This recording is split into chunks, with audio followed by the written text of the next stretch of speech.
Miss হবে না আপনার পছন্দের টিভি শো। দেখুন জি5 অ্যাপে একদম ফ্রি। এটা কি ভালোবাসার বিলে নাকি শর্ত সাপেক্ষ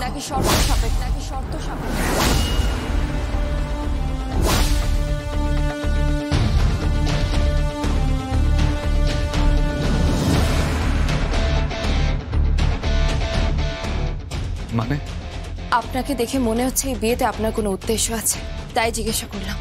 শর্ত সাপেক্ষ নাকি ভালোবাসার বিয়ে? যেভাবে নেবেন। মোট কথা, আপনাকে আমি বিয়ে করছি, সিঁদুরও পড়াচ্ছি, আর বাকিটুকু তোলা থাক। দাঁড়ান, তোলা থাকলে হবে না, আমাকে উত্তর দিয়েছেন। এই বিয়ে কি শুধু ডিএস কলোনিকে বাঁচানোর জন্য, না যোগমায়াকে ভালোবেসে বিয়ে করছেন? বলুন, যোগমায়ার জন্য বিয়ে করছেন নাকি ডিএস কলোনির জন্য? উত্তর দিন, যোগমায়ার জন্য বিয়ে করছেন নাকি ডিএস কলোনির জন্য? উত্তর দিন রেহান বাবু, বলুন। বলো রেহান, বলো, উত্তর দাও। হ্যাঁ রেহান বাবু, বলুন না, যোগমায়ার জন্য নাকি ডিএস কলোনির জন্য বিয়ে করছেন?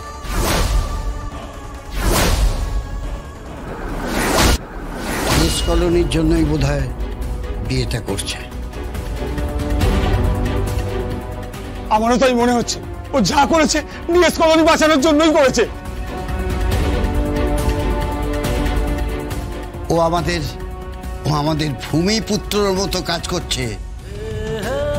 না বলিস না মিন্টু, না বলিস না। রেহান, আমি জানি না মিন্টু সম্প্রদান করবে কিনা, কিন্তু আমি কথা দিচ্ছি আমরা সবাই মিলে কন্যা সম্প্রদান করব তোমাকে।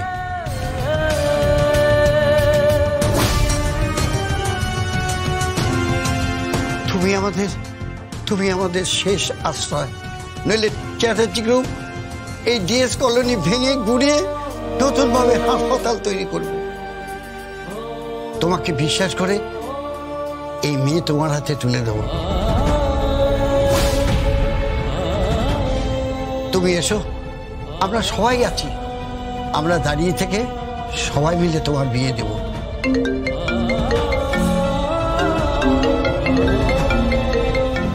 সমস্ত রেজিস্ট্রি করা পেপারের কপিগুলো আমার কাছে আছে। আপনি বাড়ি এলেই বরণের সময় আপনার হাতে আমি তুলে দেব। Thank you. তোমার কাছে রেহান ঋণী হয়ে রইল। ঋণ কিসের? ঋণ নয়, এ তো আমার কর্তব্য। আমার বর আমার প্রতি কর্তব্য করুক বা না করুক, আমার শ্বশুর বাড়ি আমার প্রতি কর্তব্য করুক বা না করুক, একজন মানুষকে তো আমি আমার পাশে পেয়েছি, সে আর কেউ নয়, আপনি। তাই আপনার জন্য করা কোনো কাজই কাজ নয়, সবটাই ঋণ শোধ, সবটাই। জি5 ডাউনলোড করুন আর সব এপিসোড দেখুন একদম ফ্রি।